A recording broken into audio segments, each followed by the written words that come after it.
Qual a utilidade desses exames? Para que eu vou usar? O que eu peço quando eu for atender um animal? Patologia clínica é a mesma coisa que hemograma? Hemograma é a mesma coisa que exame de sangue? Calma!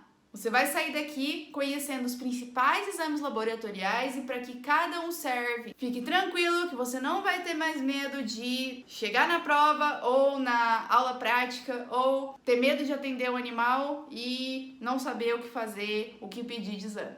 Fica comigo. Olá, pessoal! Como vocês estão? Meu nome é Carolina, sou médica veterinária, patologista, formada há mais ou menos uns 6 anos, e eu tive a mesma dúvida quando eu estava estudando, quando eu era aluna ainda de graduação.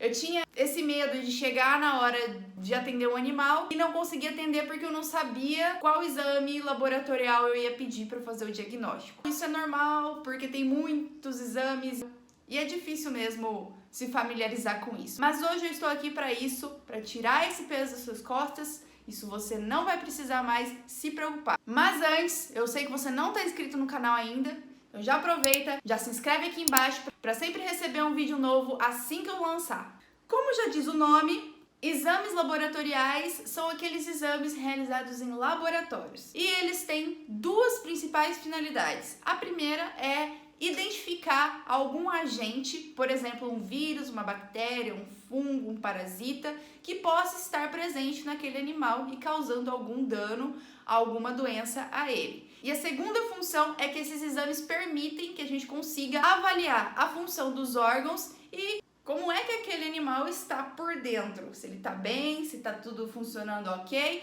ou se tem alguma coisa que a gente precisa tomar cuidado. Quais são os principais tipos de exames laboratoriais que existem hoje na medicina veterinária? Vou aqui citar um por um. Primeiro exame, cultura microbiológica.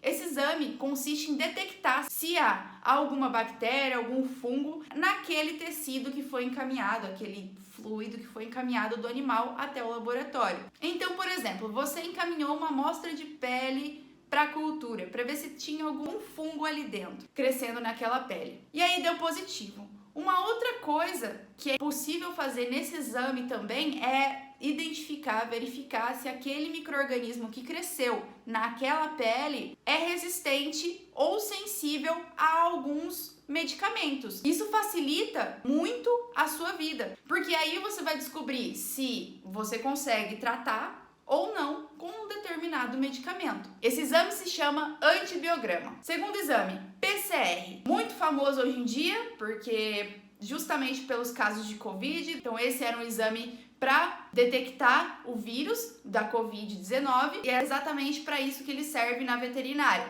Além de vírus, ele também detecta bactérias, DNAs de outros micro-organismos. E ele também é um exame bem comum na rotina. Terceiro exame, exame parasitológico. É o chamado popularmente como exame de fezes. Geralmente, esse exame vai, claro, detectar os parasitas. A finalidade desse exame é identificar parasitas em alguma amostra. Uma das principais amostras são as fezes. Mas, além das fezes, podem ser utilizados outros órgãos e outros tecidos, como linfonodos, o sangue mesmo, e por aí vai. Quarto exame, hemograma. É um exame de sangue. Ele permite avaliar como é que está o sangue desses animais, as células vermelhas, as células brancas, as plaquetas. Também permite identificar algum possível micro-organismo que parasite hemácias e permite também identificar se há alguma inflamação e algum indício de neoplasia. Quinto exame, urinálise, é o exame de urina. Também vai ser utilizado para detectar micro-organismos na urina desses animais, ver se tem célula inflamatória, sangue e analisar a urina, porque a urina reflete o estado de saúde da bexiga e dos rins. Para tudo, você aprendeu alguma coisa comigo até agora? Se sim, então já merece seu like. Então deixa o dedinho no like aí para eu saber que você tá gostando desse conteúdo e que eu posso fazer mais desses vídeos para vocês. Sexto exame, as dosagens bioquímicas ou exames bioquímicos. Eles vêm a partir da coleta de sangue. Então se coleta o sangue e aí você pode me pedir uma dosagem bioquímica. Para que isso vai ser útil? As dosagens bioquímicas, nada mais, nada menos, são avaliar as enzimas produzidas por cada órgão. Então, entre os órgãos, 2 são principais, fígado e rim. Então, coletando esse sangue, você pode pedir dosagens de enzimas específicas para avaliar a função tanto do fígado quanto do rim. Além disso, as dosagens bioquímicas também são feitas para analisar os níveis de minerais, por exemplo, cálcio e fósforo no sangue do animal e a quantidade de proteína existente naquele organismo. 7º exame, necrópsia ou autópsia.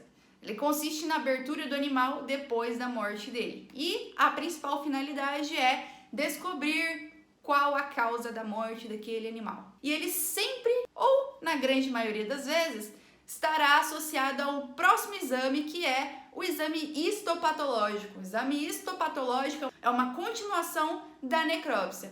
Então, quando a necrópsia é feita, são coletados vários pedaços de órgãos. Esses órgãos vão ser colocados no formol para mantê-los preservados, evitar que eles apodreçam, e eles são encaminhados ao laboratório para a realização do exame histopatológico.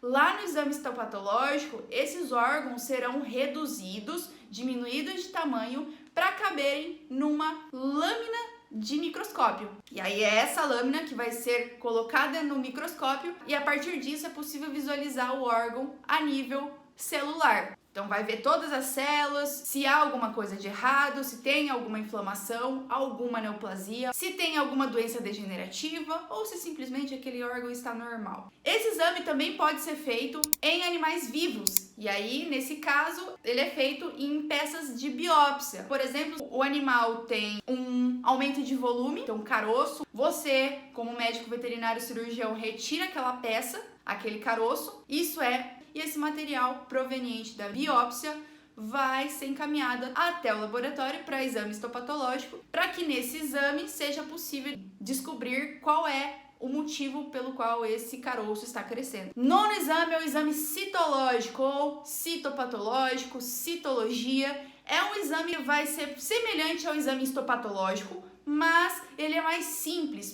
A principal diferença entre os dois exames, além da rapidez, é que na citologia serão observadas apenas as células soltas e presentes naquele tecido. Não é um exame que vai dar o panorama inteiro daquele órgão, mas é um exame muito útil porque a partir do exame de citologia é possível até identificar ou direcionar aquele animal para um procedimento de biópsia e realização de um exame histopatológico. São muitos exames, esses são os principais que eu deixei aqui para vocês e as características deles eu deixei bem resumido para que você possa entender qual é a finalidade de cada um e justamente porque sabendo para que cada exame serve, fica muito mais fácil pedi-lo quando você tiver que realizar o diagnóstico ou atender algum paciente e até fazer isso na prova de clínica. Hoje em dia, há muitos veterinários que ainda pedem uma bateria de exames que eles nem sabem para que serve e que na maioria das vezes não vão servir para aquele caso em específico.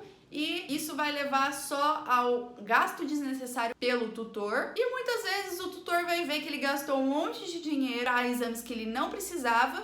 E no final das contas, você vai sair como veterinário despreparado e que não sabe o que está fazendo. E isso vai acabar manchando a sua imagem. E eu tenho certeza que você não quer isso. E por eu não querer que você passe por isso, eu estou aqui hoje te falando sobre esse assunto tão importante que muita gente negligencia, porque acha que pedir todos os exames ou os exames vão fazer algum tipo de milagre. Mas não, quem faz milagre é santo. Se você ainda não sabe o que é um patologista, o que ele faz ou o que é patologia, eu deixei alguns vídeos aqui e na descrição para que você aprenda mais sobre esse assunto, porque é um assunto muito importante e vai te ajudar a enriquecer os seus conhecimentos sobre a veterinária. Espero que você tenha deixado seu like, não esquece de se inscrever e nos vemos no próximo vídeo.